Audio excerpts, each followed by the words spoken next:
of our glorious Karl Franz, the bloodthirsty tribes of the North united and invaded the Empire of Man.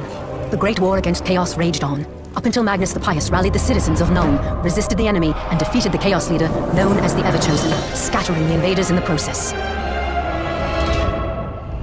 But the forces of Chaos have crawled back from the shadows to strike at the Empire. Unless something is done, the Empire of Man will again descend into darkness and turmoil.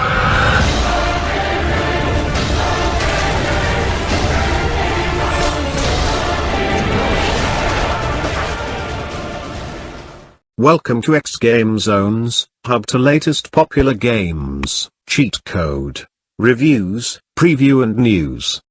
Chaosbane visually looks great except for some of the character models.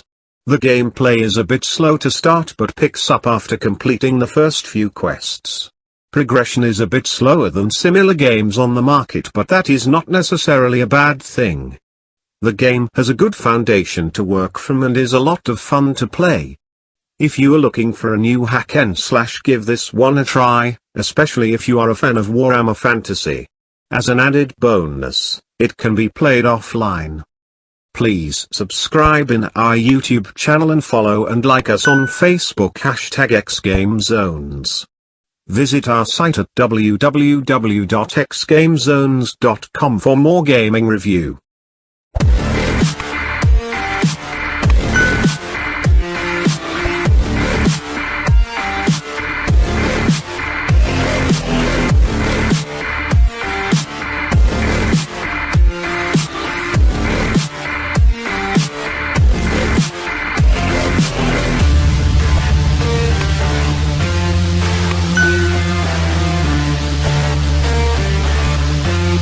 Games set in the Warhammer universe seem to be the in thing lately, and if Chaosbane is a result of this particular popularity wave, then I am in no way complaining.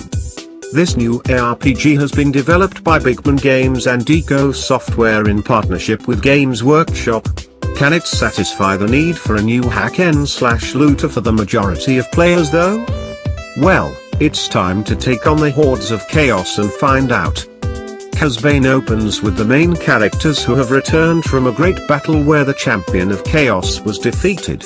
Voice acting quality during the prologue is hit or miss depending on which character you choose to play, but is acceptable. On a positive note, it does improve the further you progress in the storyline. In Chaosbane you get to pick from 4 characters: Human Empire Soldier, High Elf Mage, Dwarven Slayer, and Wood Elf Scout. Each character has their own unique abilities and playstyles. They also each have a unique skill that adds something extra special to that character. For example, if you hold down the spacebar with the High Elf Mage, the movement of certain spells with a lasting effect can be controlled. I had a lot of fun chasing Nurglings with a tornado. The Wood Elf Scout in comparison can roll out of danger by positioning the mouse cursor and hitting the spacebar. Visually, the environments look amazing. Even though you are mainly stuck drudging your way through the sewers in Chapter 1, the corruption of Nurgle, a god of chaos, is everywhere you look. The corruption effects add a lot of colorful textures to what would otherwise be a drab environment. Just about at the point where you have had your fill of sewers, the environment thankfully changes up in Chapter 2. The development team has also done an amazing job of visually recreating various Warhammer Fantasy enemies. Equipment has a good variety in appearance. Unfortunately, the same can't be said for some of the character models.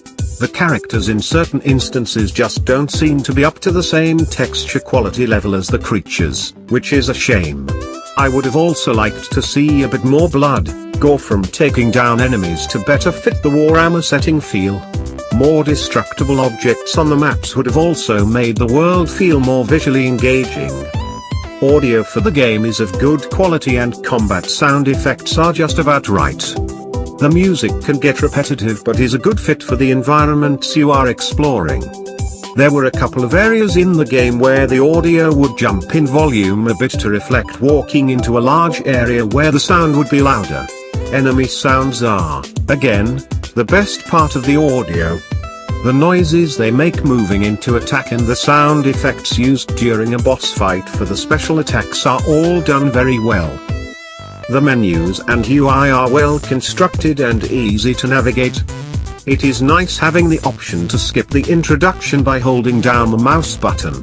I did notice there were very few options for changing the graphics settings, and there is no full screen windowed mode. As with other ARPGs, you can also hold down your Alt key to see what loot has dropped, but there is no option to just toggle it on. From a technical standpoint, I had only one real issue with the game.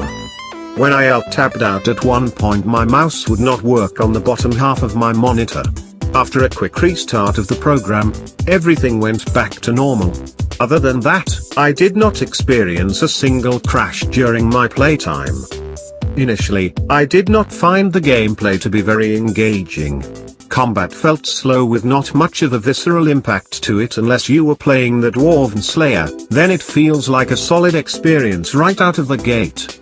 If you don't like the feel of combat with one character, make sure to switch it up with a new one. Progression is a bit slower, compared to a game like Diablo 3, but not by much. Enemies can take a few more hits to kill, and bosses are challenging until you learn how to avoid their special attacks. When you die, you do have the option of trying again, which costs one type of currency, either gold or fragments used to improve your stats. You also have the option to give up, in which case the map resets and you will have to start from the beginning. As your character levels, you will accumulate skill points and unlock the various ranks for each ability. When you slot active and passive abilities into your hotkeys, they take up so many skill points. I found this an interesting mechanic to manage to balance out your character's build. Once the Cult of Nurgle is defeated, the God's Guild reopens and you can start spending resources to improve various combat stats. This really starts to ramp up the speed of character progression. I found that the game became much more enjoyable between the new character progression options and my encounter with the Chapter I boss. While I have indicated a number of things that I found slow or missing, make no mistake, the game is a lot of fun. Most of the issues I mentioned previously are small and can be easily fixed, adjusted over time. On a personal note, I would have preferred if the characters' choices weren't limited to only one gender. Chaosbane has a good foundation, and I am looking forward to future improvements and further post-launch content. Now, back to killing more Nurglings. If you have any comments or suggestion, feel free to comment below. Thank you for watching. Please subscribe in our YouTube channel and follow and like us on Facebook #xGameZones. For more gaming review, visit our site at www.xgamezones.com. Don't forget to click the notification bell.